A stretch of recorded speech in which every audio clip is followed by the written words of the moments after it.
to again another story that looks at data, because today the questions are being raised over death toll. Remember, several states have revised their data. Maharashtra revised their COVID data, in fact, for the 14th time today. And that has led to a further increase of 3,500 deaths.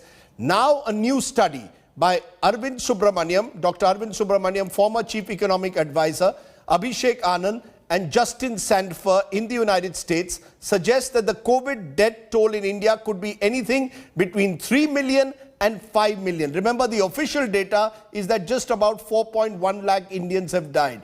The study says the excess data is based on their research into the state civil registration system, which could be about 3.4 million, into Indian sero surveys and global fatality rates, that puts the number at 4 million, and using consumer household survey data is as many as 4.9 million Indians died during COVID. Let's turn to Dr. Arvind Subramanian. Joining me now, one of the co-authors of that report that's making waves, former Chief Economic Advisor. Appreciate your joining us there from the United States. Dr. Subramanian, my first question to you, I want to come to the central statement which your survey, the conclusion which it draws, it's created a stir. Nearly 50 lakh people might have died due to COVID between January 2020 and June 2021, making it the worst human tragedy since partition, since independence, is what your conclusion says. Before we go into specifics, can you give us the reasons why broadly you believe this is your conclusion? Firstly, Rajdeep, I think one should be careful about what we said. I think we said our central estimate is somewhere between 3 to 3.5 and 5 million. So, but I'll come to that in a second. But the broader context, Rajdeep, is the following, right? I mean, we know that the official death, not willfully, it's just that our health systems and health data systems are so weak that it's only inevitable that the official deaths will be an undercount. So the question is, how do we get a better measure of a better picture of reality? And it has to be said, 2-3 things have to be said up front. First, it's highly unlikely that we'll ever be able to really get to know the true reality, because it's in the nature of the beast that it's very difficult to measure.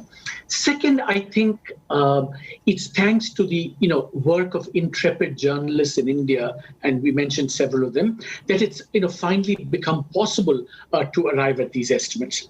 So what we did in the study, and it's very important to underline, is that since there's going to be no one method, no one data source that's going to give you a good picture, we therefore looked at 3 different data sources.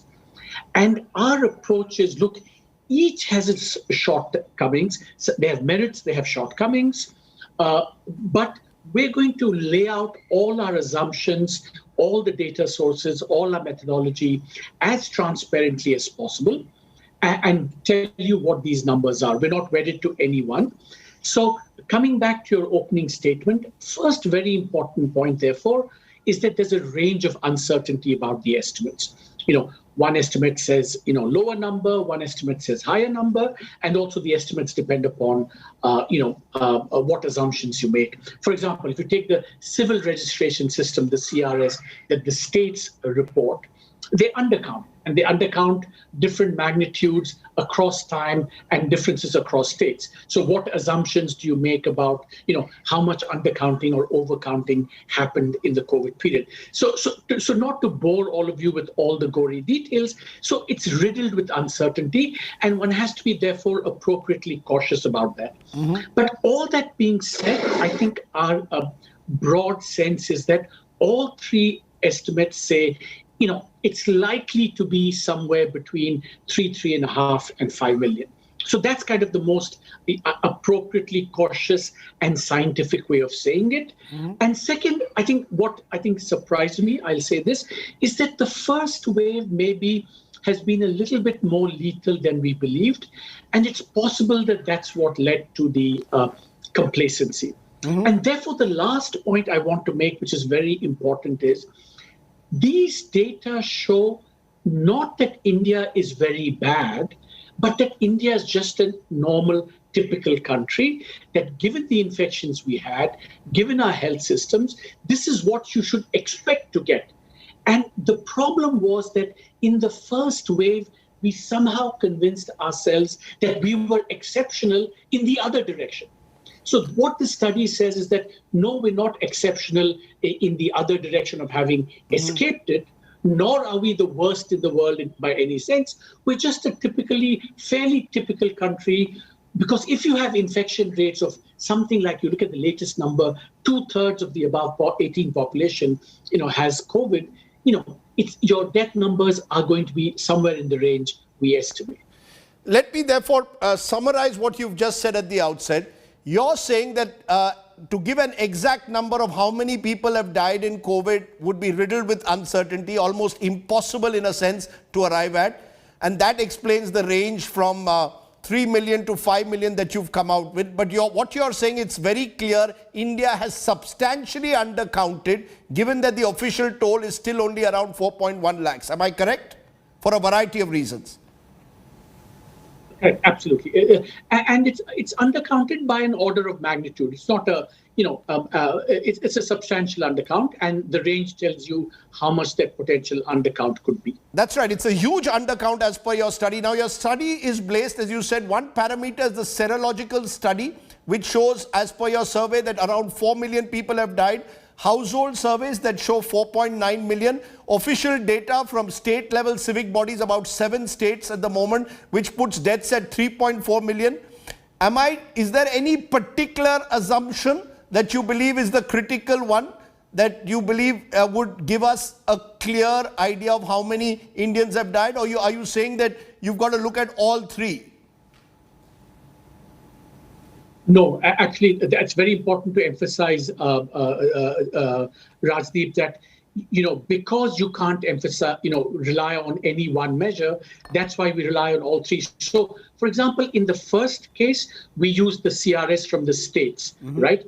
And then you have to and basically, at the moment, you capture that for about 50% of the population of India. Those 7 states include UP, and you get 50%. So it's reasonably representative. But also caveat is that that CRS doesn't fully count the second wave. So that also needs to be kept in mind. So in that sense, even the data such as we have, has not captured fully the second wave. Second thing to say is that we've also relied on India's seroprevalence studies. That's the basis for the second estimate. The one that has just come out, it says 2/3 of India is infected. We use that, combined with some data, one particular piece of information from the international data, and then combine that. And the third one is based on, the survey that CMIE does. And all of them have, their problems. So that's why it's very dangerous and unscientific to say, this is a better estimate, this data source is better. You have to piece it all together. And even now, I also want to make clear that, there have been a number of, number of experts have broadly suggested similar ranges. And the debate has to continue that, maybe, we've overcounted in the first wave and undercounted in the second wave. And the process of research has to continue. This is by no means the last word on the subject. But, what we try and do is to look at many different sources and come up with our sense of what is likely to be a reasonable range, which shows that, the official count is a substantial undercount. The worry, though, Dr. Subramanian, is the government will remain in denial. In fact, they will look at your numbers and suggest possibly that this is sensationalism. Given that this is the tendency of governments and the worry, do you believe that, and you've come up with important facts, especially about the first wave and possibly that there was undercounting there, do you believe that this mood of denial must now end, and it's time now that we understood that the pandemic had a deeper impact on the ground than we are led to believe by official numbers, rather than get caught in denial mode? Exactly. That's very well put, Rajiv. I think the thing is that, this is, science, data, understanding science have to be very important. For that, I think the government should release all the data that it has, because that's what contributes to our, not just our understanding of what happens, and to be able to respond to that. If I may just take a small a detour, a kind of academic detour. When Amartya Sen had this famous comparison between India and China, 20, 30 years ago.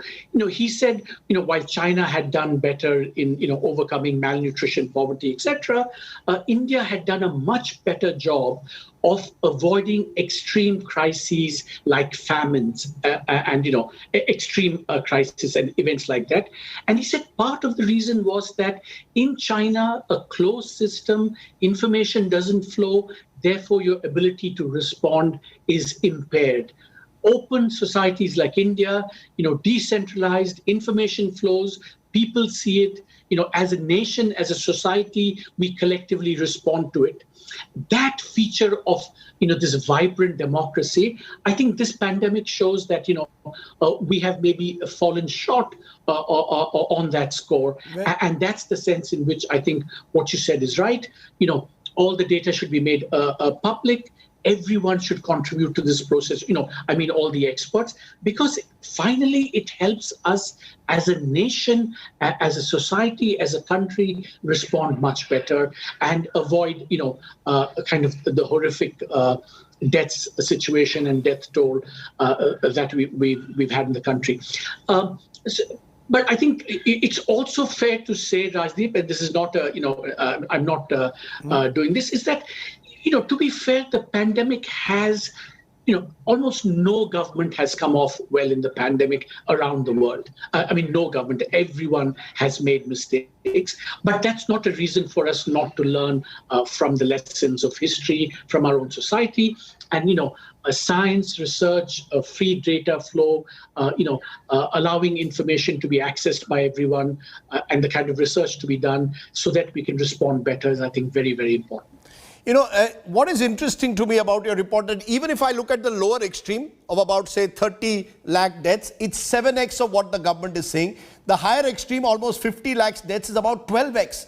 Are you just surprised about the scale of undercounting? And if you want to identify one reason why such a massive undercounting has taken place in India, what would that reason be?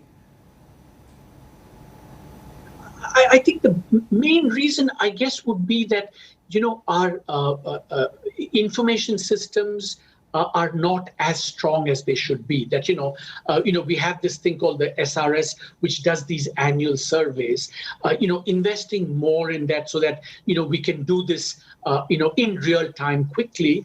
And of course, you also need the political will to want to it to be able to do this. So it's a combination of capacity and political will. In conclusion, you've said that this is a problem across the world, but perhaps magnified at the moment in India. Are you saying that in a country, and this is a country which is vast, diverse, where traditionally we've seen death certificates are often not giving the real reasons, not being accurate enough. Do you believe that the pandemic, in a sense, is a wake-up call to all of us to use data much better and be honest with data, so that, God forbid, if there is a third wave, we are better prepared? That's the real purpose of this research. Am I correct? Yeah, and also, see, it's not just, this, but also invest more in public health and data systems, because, see, part of it may be because, there's some undercounting going on. Some of it is, unconscious, some of it is conscious, but just our ability to do this also has to be improved. So one lesson is, be open, but also invest much more in domestic health and data systems so that, we can minimize the damage from a possible third wave, but for the future more broadly. Dr. Arvind Subramanian, on a day when your report has made waves in this country, you suggest between 30 lakhs to 50 lakh COVID deaths. I appreciate you joining us and trying to explain what exactly the research has suggested. Thank you very much for joining me. Let's take a break at this point. We have some good news. It will come today from Cuddalore in